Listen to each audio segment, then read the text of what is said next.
बिस्मिल्लाहिर्रहमानिर्रहीम। अस्सलाम वालेकुम। आज के लेक्चर में हम सीखेंगे कि सोडियम कार्बोनेट को इंडस्ट्रियल स्केल पर हम कैसे प्रिपेयर कर सकते हैं। सबसे पहले इसकी डेफिनेशन है कि सोडियम कार्बोनेट हमारे पास है क्या। सोडियम कार्बोनेट का मॉलिक्यूलर फार्मूला होता है Na2CO3 और मॉलिक्यूलर वेट इसका होता है 106 ग्राम पर मोल। ये हमारे पास सोडियम साल्ट ऑफ कार्बोनेट है that is easily soluble in water. इसकी जो प्योर प्रोडक्ट होती है वो वाइटिश इन कलर होती है, ऑर्डरलेस होती है, कोई इसकी स्मेल नहीं होती, और जो इसका पाउडर है प्योर फॉर्म में वो अल्कलाइन स्टेट में एग्जिस्ट करता है। अल्कलाइन स्टेट हमारे पास क्या है, पीएच की रेंज हमारे पास 0 to 14 होती है। 0 से 7 तक हम कहते हैं कि हमारे पास जो रेंज है वो एसिडिक है, या हम कह सकते हैं कि एसिडिक स्टेट है। और 7 से ऑनवर्ड 14 तक हम कहते हैं कि अल्कलाइन स्टेट है या बेसिक स्टेट है। तो हम कह सकते हैं कि सोडियम कार्बोनेट हमारे पास अल्कलाइन स्टेट में या बेसिक स्टेट में एग्जिस्ट कर रहा होता है। उसके बाद इसका इंट्रोडक्शन है कि हमारे पास ये स्ट्रॉन्ग इलेक्ट्रोलाइट है। स्ट्रॉन्ग इलेक्ट्रोलाइट का मतलब ये है कि when we dissolve it in any solution it can dissociate the ions easily. और डेंसिटी इसकी है 2.532 ग्राम पर सेंटीमीटर क्यूब है। मेल्टिंग पॉइंट इसका 851 डिग्री सेल्सियस है और बॉइलिंग पॉइंट इसका 1600 डिग्री सेल्सियस है। उसके बाद है इसके प्रोडक्शन प्रोसेसेस के सोडियम कार्बोनेट को हम किन तरीक़ों से प्रिपेयर कर सकते हैं। पहला इसमें सॉल्वेट प्रोसेस, नेक्स्ट वन है Leblanc process, third one dual process, it is also called as modified Solvay process, और फोर्थ वन है आपके पास इलेक्ट्रोलाइटिक प्रोसेस। और यहाँ पर हमने जो डिस्कस करना है वो है सॉल्वेट प्रोसेस। सॉल्वेट प्रोसेस है क्या, सबसे पहले हम इसकी हिस्ट्री देख लेते हैं कि 1861 में लेबनेट प्रोसेस को यूज़ किया गया for the preparation of sodium carbonate at industrial scale. लेकिन ये मेथड जो है वो बड़ी जल्दी फेल हो गया क्योंकि इन्वायरमेंटल पॉल्यूशन को काज करता था। उसके बाद एक साइंटिस्ट था जिनका नेम था अर्नेस्ट सॉल्वे, उन्होंने अपने नेम से ही एक मेथड को इंट्रोड्यूस करवाया that was called Solvay process for the preparation of sodium carbonate at industrial scale. इस मेथड का मेन बेनिफिट ये था कि जो अमोनिया थी हम उसको रिकवर कर सकते थे। इसको रिकवर करने का सबसे बड़ा बेनिफिट ये था कि एनवायरमेंटल पॉल्यूशन काज नहीं हो रही थी। तो ये जो मेथड है वो 1874 में इस इसको फोर्स किया गया कि ये मेथड इंडस्ट्रियल स्केल पर यूज़ किया जा सके ताकि सोडियम कार्बोनेट को हम यूज़ कर सकें। सोडियम कार्बोनेट का सेकंड जो नेम है वो सोडा ऐश है। और 1890 में ये जो प्रोसेस है वो बहुत ज़्यादा डोमिनेंट था for the preparation of sodium carbonate at industrial scale, that was called Solvay process. उसके बाद इसकी फ्लो शीट डायग्राम है, लेकिन इसके जो स्टेप्स हैं वो मैं नेक्स्ट डिस्कस कर लेती हूँ और उसके बाद लास्ट में मैं इस फ्लो शीट डायग्राम के ऊपर आऊँगी।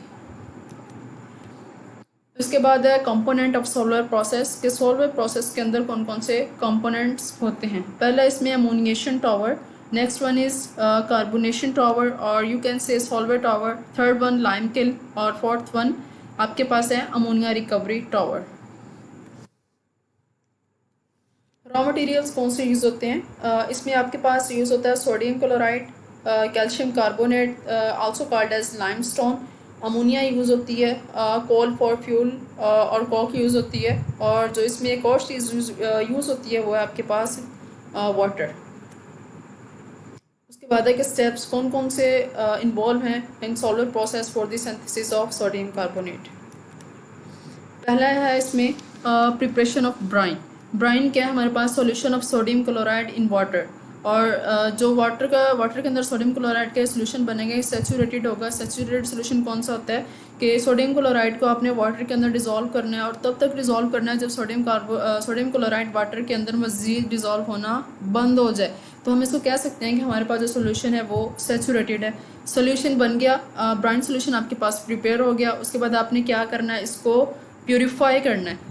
You will purify the brine solution by using the precipitation method. Water के अंदर डिफरेंट इम्प्योरिटीज़ हो सकती हैं like calcium, magnesium and iron. जब आप प्रेसिपिटेशन मेथड को यूज़ करते हुए ब्राइन सोल्यूशन को प्योरीफाई करेंगे तो ये जो मेटल्स हैं they will be removed as by the formation of calcium carbonate, magnesium hydroxide and iron hydroxide. Next आपके पास अमोनिएशन टावर के हमारे पास जो फर्स्ट स्टेप में आपने ब्राइन सोल्यूशन बनाया था, ब्राइन सोल्यूशन बन गया। उसके बाद आपने इसको ले जाना है अमोनिया टावर में। अमोनिया टावर में क्या होगा कि ब्राइन सोल्यूशन के अंदर अमोनिया मिक्स हो जाएगी। जब ये मिक्स होगी तो हमारे पास जो रिएक्शन होगा वो एक्जोथर्मिक होगा। एक्जोथर्मिक रिएक्शन होगा, एनर्जी रिलीज़ होगी। एनर्जी रिलीज़ होगी तो हमारे पास जो अमोनिया टावर है वो कूल रहेगा। उसके बाद आपके पास लाइम किल। अमोनिएशन टावर के बाद लाइम किल्न होती है। लाइम किल्न में हम क्या करते हैं, कैल्शियम कार्बोनेट को डिकम्पोज किया जाता है।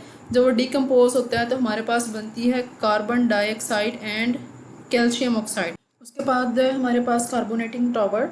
कार्बोनेटिंग टावर में जो ये वाली कार्बन डाइऑक्साइड जो यहाँ पर प्रोड्यूस हुई थी यही कार्बोनेटिंग टावर में जाएगी। अब कार्बोनेटिंग टावर में हमारे पास 3 चीज़ें हैं।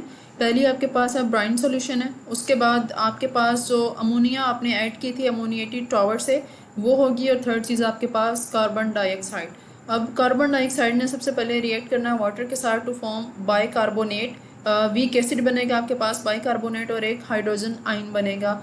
और अमोनिया ने इस वाले हाइड्रोजन आयन के साथ रिएक्ट करके क्या बनाना है, अमोनियम आयन बना देना है। और HCO3 जो यहाँ पर वीक एसिड बना था इसने क्या करना है, सोडियम के साथ रिएक्ट करके बना देना है सोडियम हाइड्रोजन कार्बोनेट।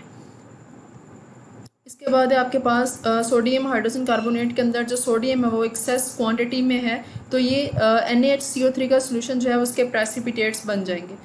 इस ओवरऑल प्रोसेस में कि हमारे पास सोडियम हाइड्रोजन कार्बोनेट कैसे बना है उसकी फाइनल इक्वेशन आपके पास ये वाली है। सबसे पहले आपके पास था ब्राइन सोल्यूशन। ब्राइन सोल्यूशन में क्या था, अमोनिया सोडियम क्लोराइड और वाटर इन दोनों का सोल्यूशन था।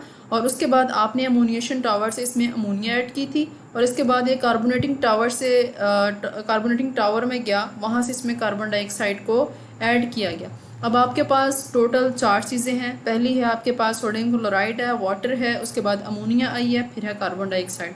इन चारों कंपोनेंट ने रिएक्ट किया, आपके पास बना सोडियम हाइड्रोजन कार्बोनेट और अमोनियम क्लोराइड। और यहाँ पर जो हमारे पास क्लोरीन थी इसने अमोनिया के साथ रिएक्ट करके अमोनियम क्लोराइड बना दिया। यहाँ पर हमारे पास बची है सिर्फ सोडियम। तो नेक्स्ट जो फाइनल इक्वेशन होगी इसमें क्या है, हमारे पास अमोनिया, कार्बन डाइऑक्साइड, सोडियम और वाटर, ये चीज़ें मिलके आपके पास बना देंगी सोडियम हाइड्रोजन कार्बोनेट। और उसके बाद आपके पास इसमें बनेगा अमोनियम आयन। उसके बाद फर्दर रिएक्शन क्या होगा, जो हमारे पास सोडियम हाइड्रोजन कार्बोनेट बना है इसको आपने करना है heat up at 300 degree Celsius. जब ये 300 डिग्री सेल्सियस पर हीट अप होगा और इसमें से जो है वो कार्बन डाइऑक्साइड और वाटर जो है वो रिलीज़ हो जाएंगे और सोडियम कार्बोनेट आपके पास फाइनल प्रोडक्ट बन जाएगी। और एक कार्बन डाइऑक्साइड है इसको हम रिसाइकल कर लेंगे और दोबारा ये कार्बोनेटिंग टावर में जाएगा जहाँ पर हम इसे दोबारा नेक्स्ट स्टेप के लिए यूज़ कर लेंगे। इसके बाद है अमोनिया रिकवरी। अमोनिया को रिकवर कैसे करना है, रिसाइकिल कैसे करना है, री यूज़ कैसे करना है ताकि एनवायरमेंटल पोल्यूशन काज ना करे। आपने ब्राइन सॉल्यूशन बनाने के बाद उसमें आपने एक स्टेप देखा था लाइम किल। उसमें आपने कैल्शियम कार्बोनेट को हीट किया था। उसमें जो कार्बन डाइऑक्साइड रिलीज़ हुई थी वो कार्बोनेटिंग टावर में यूज़ हो चुकी थी। और उसमें जो दूसरी चीज़ बनी थी वो थी कैल्शियम ऑक्साइड। अब इस कैल्शियम ऑक्साइड ने जो हमारे पास सारा जो सॉल्वर प्रोसेस जहाँ पर हो रहा है उसमें जो सिस्टम है उसके वाल्व्स के अंदर हम कहते हैं हमारे पास ये लाइम्स लेकर वहाँ पर वाटर होता है, उस वाटर के साथ इस रिएक्ट करना है, हमारे पास बनेगा कैल्शियम हाइड्रोक्साइड। इस कैल्शियम हाइड्रोक्साइड ने किसके साथ रिएक्ट करना है, अमोनियम क्लोराइड के साथ। अमोनियम क्लोराइड कौन सा है, जो यहाँ पर बाय प्रोडक्ट बना था, ठीक है। इस वाले अमोनियम क्लोराइड के साथ रिएक्ट करना है और इसमें जो कैल्शियम क्लोराइड है वो बाय प्रोडक्ट बनेगी और अमोनिया जो है वो यूज़ दोबारा बनेगी। उसको आपने रिसाइकिल कर लेना है और री यूज़ करना है और इसका अमोनिएशन टावर में ट्रांसफ़र कर देना है। अब हमारे पास है सोडियम कार्बोनेट के यूजेस। इसको हम कहाँ यूज़ कर सकते हैं। We can use it in glass, paper and soap industry, in the manufacturing of borax. Borax हमारे पास क्या है, ये हमारे पास डिटर्जेंट है। We use it for cleaning purposes और इसको क्लीनिंग एजेंट के लिए भी यूज़ कर सकते हैं for removing the permanent hardness of water. और इसके बाद हम जाते हैं इसकी फ्लोशीट डायग्राम के ऊपर। फ्लोशीट डायग्राम इसकी क्या कहती है कि आपने सबसे पहले सोडियम क्लोराइड को वाटर के अंदर डिज़ोल्व किया, आपने बना लिया इसका ब्राइन सोल्यूशन। ब्राइन सोल्यूशन बन गया, आपने इसको अमोनिएशन टावर में ले गए। अमोनिएशन टावर में जब गया तो इसके अंदर अमोनिया को ऐड किया गया, ठीक है। यहाँ पर आप देख सकते हैं कि अमोनिया और सोडियम क्लोराइड दोनों कंबाइन हो चुके हैं। यहाँ पर ये अगले स्टेप में आ जाएगा आपके पास कार्बोनेटिंग टावर में कि इसमें कार्बन डाइऑक्साइड को ऐड करना है। वो कार्बन डाइऑक्साइड कहाँ से ऐड होगी, ये है हमारे पास लाइम किल, जहाँ पर जो लाइम है इसको डिकम्पोज किया जाता है। जब ये डिकम्पोज होती है तो कैल्शियम ऑक्साइड बनती है और कार्बन डाइऑक्साइड बनती है। ये कार्बन डाइऑक्साइड को हम कार्बोनेटिंग टावर में यूज़ कर लेंगे। अब यहाँ पर हमारे पास तीन चीज़ें हैं, अमोनिया है, सोडियम क्लोराइड है और कार्बन डाइऑक्साइड है। इन तीनों ने रिएक्ट किया, हमारे पास बन गया अमोनियम क्लोराइड और सोडियम हाइड्रोजन कार्बोनेट।